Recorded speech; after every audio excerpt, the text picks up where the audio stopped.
días. Hoy día vamos a seguir conversando sobre la historia clínica, pero esta vez vamos a centrarnos del punto de vista hematológico.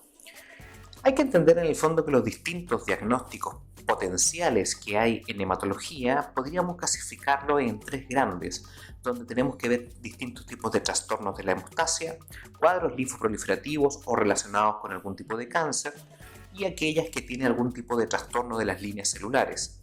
Muy a grosso modo. Si nuestro enfoque diagnóstico de la historia clínica nos permite orientarnos al primer caso, como los trastornos de la hemostasia, hay que enfrentarnos a algún paciente que pudiese llegar a tener cuadros de sangrados más abundantes o cuadros de trombosis. Estos tipos de trastornos en el fondo hay de carácter hereditario y adquiridos. Hay que entender en el fondo que las consultas hacia el paciente en casos de trastornos de tipo de sangrado hay que verlo desde la infancia. Cuadros posteriores a extracciones dentales, cómo se ha presentado, cómo son las reglas, tal, las menstruaciones en las mujeres, si se ha presentado algún tipo de otra cirugía con alguna complicación sangrante, si ha presentado hemartrosis, si ha tenido algún tipo de sangrado de mucosas, presencia de petequias, presencia de algún tipo de otro sangrado en algún otro órgano propiamente tal, y los motivos de consulta de estas, por supuesto.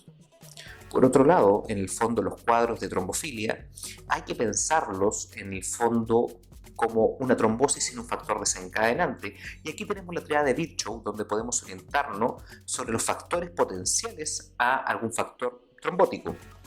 Dígase un cuadro neoplásico, alguna estasia vascular o algún trastorno de la coagulación misma, como alguna trombofilia de los distintos tipos que podemos ir conversando en otro video.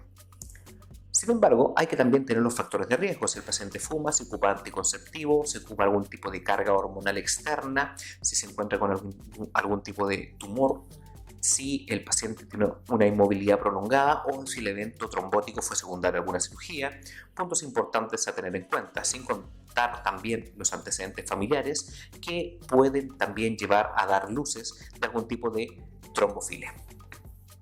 Por otro lado, tenemos los factores linfoproliferativos, los síndromes linfoproliferativos, donde vamos a tener cuadros consuntivos con probablemente síntomas B, como una baja de peso, fiebre, diaforesis, donde el paciente puede presentarse con linfadenopatías y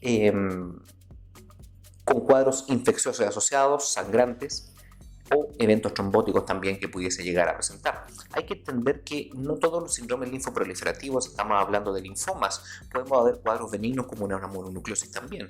Por eso es importante estudiarlo de esta manera como cuadros autoinmunes, infecciosos o paraneoplásicos. Desde el punto de vista de los trastornos de las líneas celulares, tal vez son los eventos más frecuentes a darnos cuenta, porque acá tenemos tres grandes familias: glóbulos rojos, glóbulos blancos y las plaquetas. Dentro del punto de los glóbulos rojos hay que hablar los casos más frecuentes de consulta en hematología, que son los distintos tipos de anemia, clasificándolos desde el punto de vista de macrocitosis, normocitosis o microcitosis, para ver en el fondo a qué se debe el factor de anemia. Hay que tener en cuenta una microcitosis con un déficit de fierro, la más frecuente, que son secundarias a causas de sangrados más que mala absorción. Por otro lado, en el fondo del trastorno de los leucocitos, tenemos lo que son los leucopenias o unas leucocitosis. Y aquí tenemos desde cuadros desde infecciones a fenómenos paraneoplásicos, leucemias, entre otras cosas. Sin contar en el fondo la neutropenia febril o el uso de medicamentos que también podría estar asociado a leucopenias secundarias.